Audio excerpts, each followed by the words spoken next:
Persiapan. Siap. Ya. Iya. Mas Gun ini juga atlet katanya ya? Kalau Atlet lari, alhamdulillah. Kemarin katanya juara di tingkat provinsi ya, Mas Gun ya? Iya, alhamdulillah. Tapi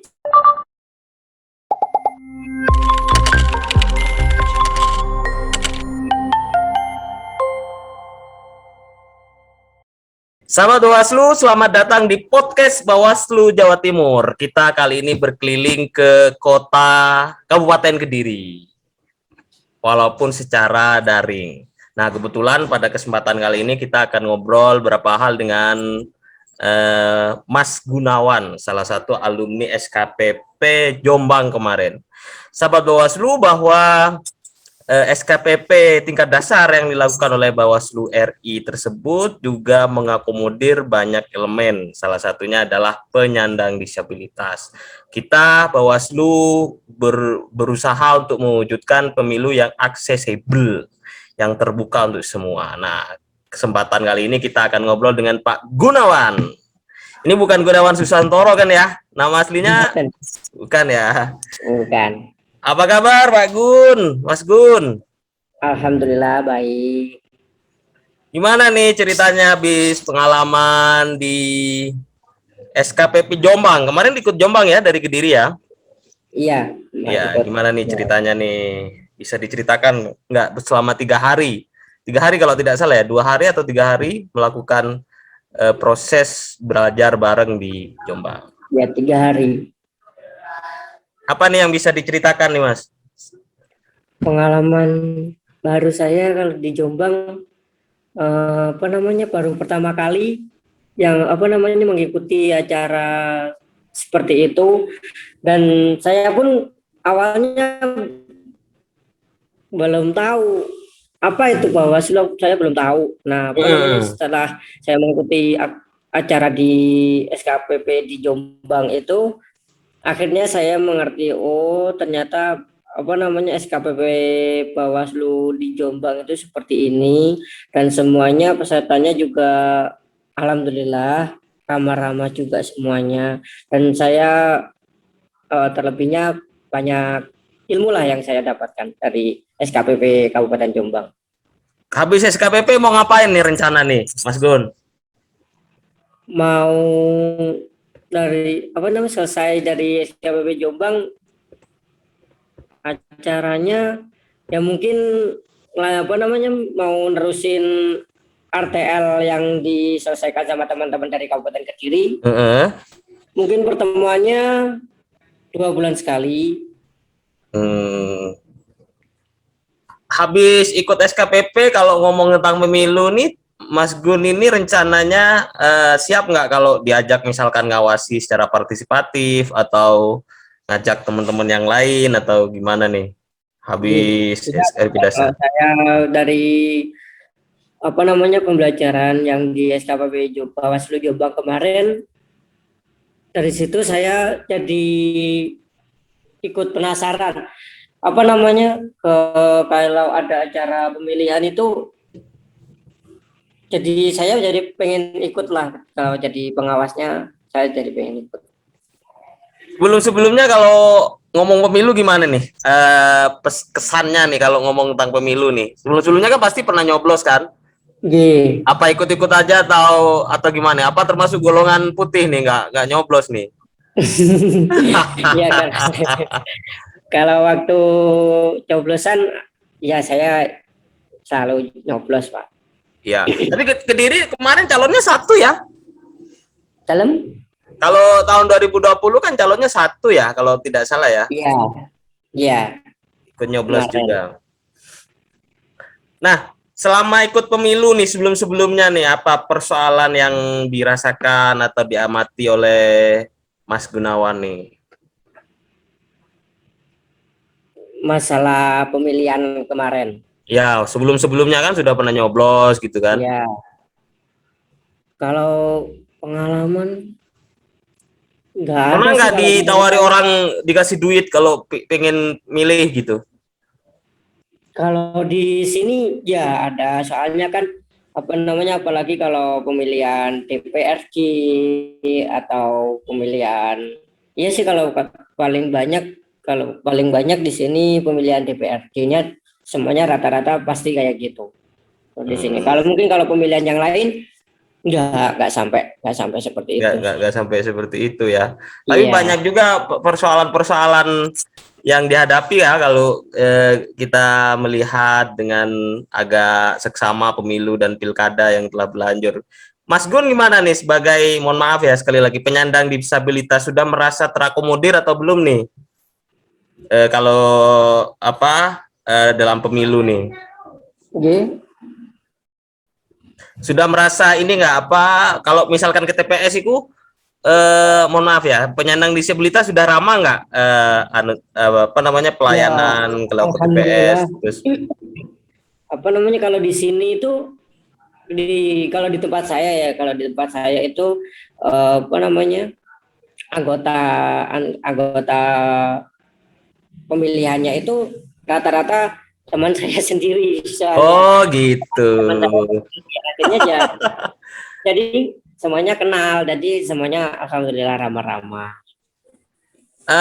Ada nggak misalkan paslon yang visi-visi kampanyenya selama ikut pemilu itu yang ingin memperjuangkan penyandang disabilitas atau apa gitu, ada nggak yang begitu itu selama ikut pemilu nih?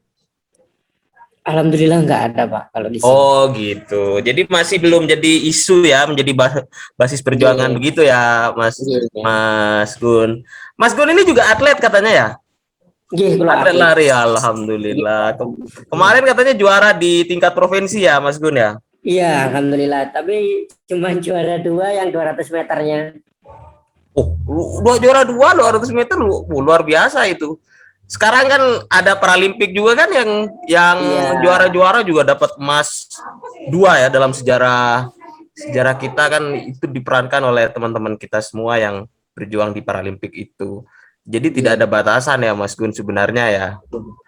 Apa nih kalau mau apa yang bisa dipesankan pada kita nih sebagai sahabat Bawaslu dimanapun berada, bagaimana cara kita tetap termotivasi, memiliki semangat, terus berperan, apa nih yang bisa Mas Gun ceritakan nih dalam banyak hal lah.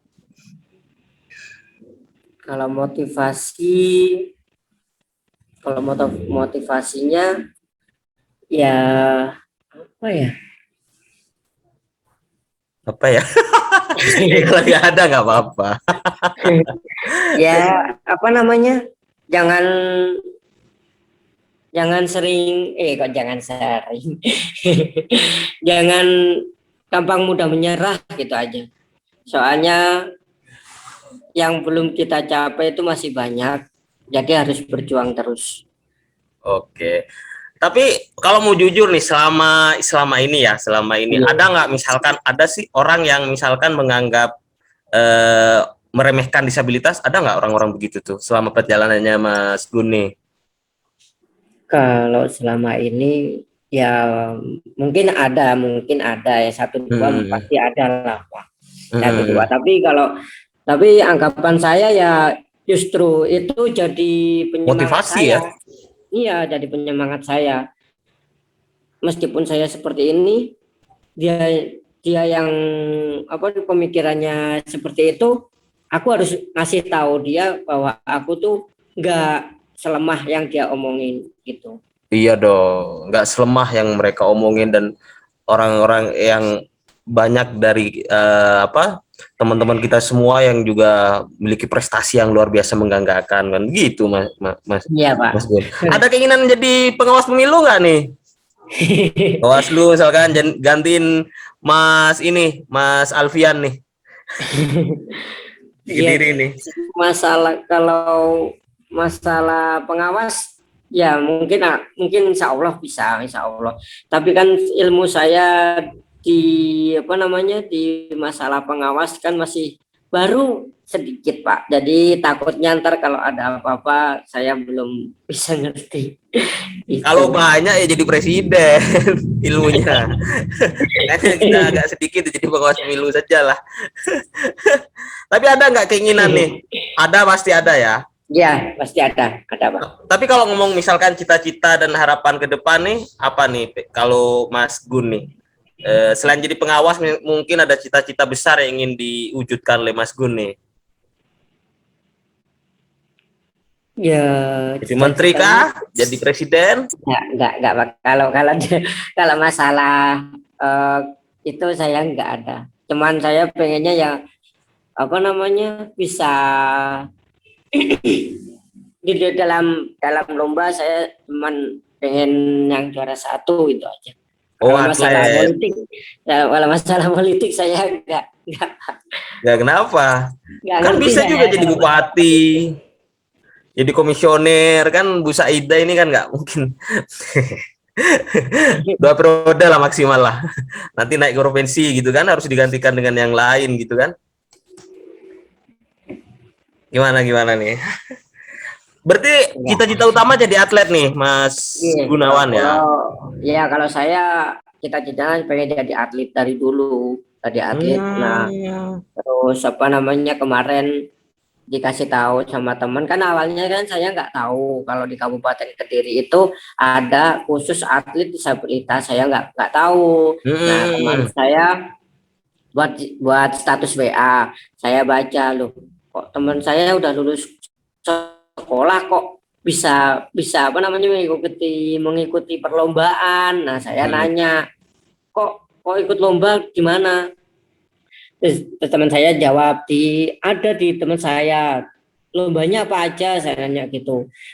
Banyak lombanya, banyak. Kalau mau Gunawan mau ikut, ya saya mau ikut. Lombanya apa aja, nanti saya coba lihat. Nah, akhirnya saya masuk, alhamdulillah semuanya bisa nerima saya. Nah, dari situ terus saya nanya lombanya apa. Awalnya saya dilempar ke renang. Nah, berhubung di Surabaya itu nggak ada kan lomba renang, itu nggak ada. Akhirnya saya dilempar ke atletik, lompat jauh, lari 200 meter sama 100 meter. Butuh latihan berapa lama tuh Pak Gun? Kalau begitu tuh? Kalau awalnya kan saya renang kan Pak ya. Iya Pak. Nah, dalam 1 bulan itu, dalam 1 bulan sebelum perlombaan itu saya les renang dulu. Nah, habis selesai 1 bulan saya dikabarin sama pelatihnya kalau renang itu di Surabaya nggak ada. Nah, saya kan ya udah berarti kan saya tahun depan. Akhirnya saya berhenti renang dulu, nunggu tahun depan dulu. Nah, pelatih saya bilang, Gunawan, kamu saya lempar ke lompat jauh. Loh, lompat jauh? Iya, lompat jauh, lari 200 meter sama 100 meter. Loh, kan saya belum latihan sama sekali. Udah nggak usah latihan, yang penting berangkat dulu. Nah, gitu. Itu pun dikabarinya hanya 1 minggu. Hanya 1 minggu. Nah, dalam 1 minggu itu saya berlatih sendiri di rumah. Lari ke belakang ke depan terus setiap hari, setiap sore. Alhamdulillah di sana saya kan belum nggak tahu kalau 200 meter itu seperti apa, saya belum tahu. Nah, nyampe di Surabayanya saya kan yang lari kan yang apa namanya yang disabilitasnya kan yang kayak tunarungu atau yang tunanetra gitu kan. Nah, saya ngelihat, saya di lapangan saya lihat. Iya gimana? Berangkat dari tempat kumpul peserta sampai start larinya itu ada sekitaran berapa meter ya? 100 kayaknya. 100 meter dulu, jalan dulu 100 meter, start, akhirnya balik lagi 200 ke finish. Nah, saya nanya ke pelatih saya, Pak, kenapa? Saya kalau lari 200 meter harus jalan ke sana dulu. Harus start. Iya. Saya langsung bengong dong. Pak. Kok jauh banget, nggak ada kendaraan lain. Nggak ada lah, nggak boleh. Kalau kendaraan kan biasanya kan kalau di dalam lapangan kan ada pengantar. Iya benar tuh. Atau ada kayak mobil golf gitu ya. Saya pikir ada, ternyata masih kalau di Jawa Timur itu belum ada, belum ada. Nah, akhirnya itu pun itu pun yang pertama dipanggil itu lompat jauhnya dulu. Lompat jauh, saya selesai lompat jauh, baru mau buka aqua. Mau buka aqua, dipanggil lagi Gunawan. Duh, iya Pak, kenapa? Lari 200 meter. Bentar Pak, saya baru lompat jauh Pak. Saya minum dulu Pak. Oh ya udah, saya silakan. Tapi 5 menit ya, 5 menit. Soalnya pesertanya yang di belakang masih banyak. Iya Pak, iya Pak. Saya minum berapa ya? Setengah aqua lah, setengah yang tanggung. Iya. Nah, setengah minum aqua itu selesai. Habis itu udah siap, udah Pak. Saya jalan ke start, jalan tempat startnya. Dari tempat startnya aja saya udah bentar Pak. Teman-teman sudah kejauhan ya. Agak jauh ya dari tempat startnya ya. Iya, agak jauh. Nah, teman-teman yang teman-teman yang lain juga bilang, Pak, bentar Pak, lari dari tempat peserta sampai ke start ini lumayan jauh loh Pak. Bentar Pak. Ya nggak apa-apa, istirahat. Tapi 5 menit, nggak boleh lama. Ya Pak. Nah, habis itu saya start kan 200 meter. Nah, itu saya udah lari sekitaran 150 kayaknya. 150 tuh mata tuh gelap gulita. Iya. Udah nggak kelihatan apa-apa. Iya benar. Apa-apa. Terus kaki itu rasanya udah nggak bisa diajak, nggak bisa gerak, nggak bisa diajak loncat, itu nggak bisa. Udah nancep di tempat gitu. Nancep di tempat gini, dalam hati tuh kan sebelum itu kan pelatih saya bilang kalau bisa harus sampai finish, jangan sampai putus garis finish. Itu kalau kamu putus dari sebelum nyampe garis finish, kamu udah nyerah, kamu udah diskualifikasi, nggak boleh, kamu udah total, udah nggak bisa lah, harus sampai finish. Nah, waktu matanya udah gelap, nggak kelihatan apa-apa, kakinya udah nggak bisa gerak, udah saya sampai finishnya tuh saya nggak kan saya kan disabilitasnya kan kakinya satu, yang cuma yang kanan. Nah, saya nyampe garis finishnya tuh sampai ngesot Pak. Aduh, karena sampai jauh ya. Iya, cuma sampai ngesot. Nah, saya noleh ke kanan, kan yang bagian kanan kan penonton buahnya kan Pak ya. Nah, pada teriak-teriak, ayo gitu. Nah, saya lihat ada orang teriak gini, ayo lomba lari kok ngesot. Nah, saya lihat orang itu. Nah, akhirnya saya berdiri lagi. Saya dari itu saya jalan cuman tiga langkah udah nggak kuat, langsung jatuh lagi.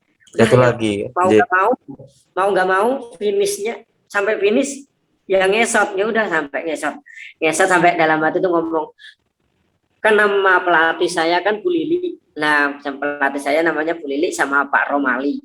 Nah, dalam hati tuh saya manggil mereka, Bu Lili, sumpah saya nggak kuat, saya rasanya mau mati di sini. Iya.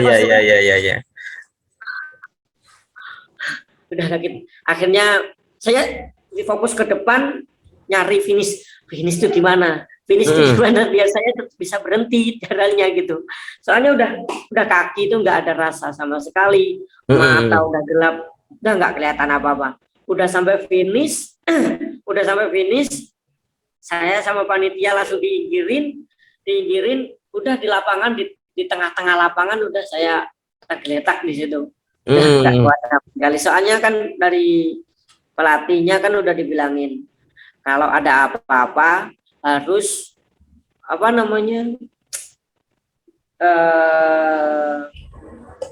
ya bahasa Indonesianya yang ngurus itu.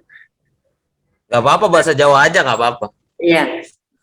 Kan pelatihnya bilang kalau Kalau di sana kalau ada apa-apa harus ngurusi diri sendiri. Soalnya kita di sana belajar mandiri juga. Nah, habis tergeletak di lapangan, saya ingat pelatih saya bilang seperti itu, saya langsung duduk, saya dikasih aqua, udah saya diem di situ sekitaran 15 menit. Saya di tengah lapangan ya sambil ngeliat apa namanya disabilitas yang lain pada lomba-lomba seperti itu. Dan ternyata juara 2 ya. Dapat perak dong, perak kan?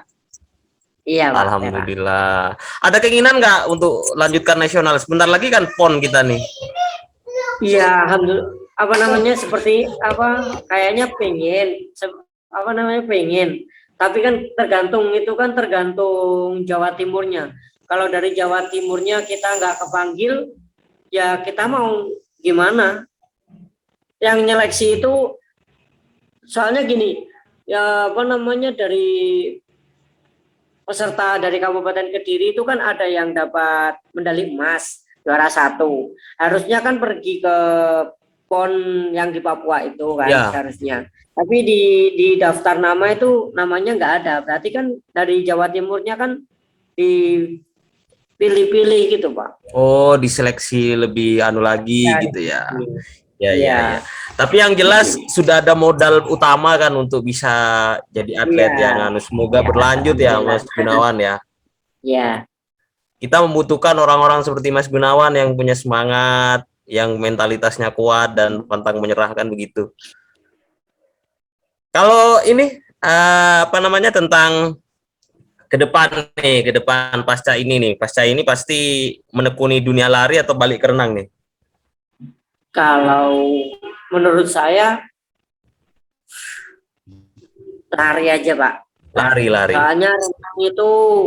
Soalnya renang itu kemarin kan selesai apa namanya selesai lomba dari Surabaya itu kan dikabarin sama pelatihnya. Kita udah pulang ke Kabupaten Kediri. Nah, dikabarin kalau di Malang ada seleksi renang untuk PON yang di Papua. Tapi minimal renangnya harus 200 meter. Nah, 200 meter ya. Iya, minimal harus 200 meter. Nah, saya mikir, wah 200 meter itu renang. Lari aja saya nggak sampai kuat. Apalagi renang yang di dalam air gitu loh, Pak. Iya. Saya langsung bilang ke pelatih saya nggak bisa, Pak, kalau nggak bisa, Bu, kalau 200 meter, apalagi renangnya kan nggak hanya renang gitu kan, harus ada 100 meter kayak kupu-kupu, 200 meter kayak bebas, 200 meter terus gaya apa gitu, ada tiga gaya gitu. Satu gaya 200 meter aja udah nggak kuat, Bu, apalagi 3 gaya. Saya seperti itu pilih ke atletik aja. Tapi masih sampai sekarang masih sering latihan ya, Mas Gun ya? Iya, alhamdulillah tiap minggu kita dari Kabupaten Kediri tetap latihan.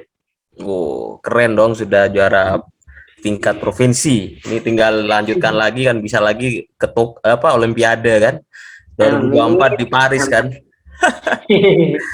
Mas Gun, yang terakhir nih, apa nih yang bisa harapannya nih kalau kita balik lagi ke konteks pemilu nih, harapan ke depan yang diinginkan oleh penyandang disabilitas dan Mas Gun ke depan apa nih? Kalau dari pemilihan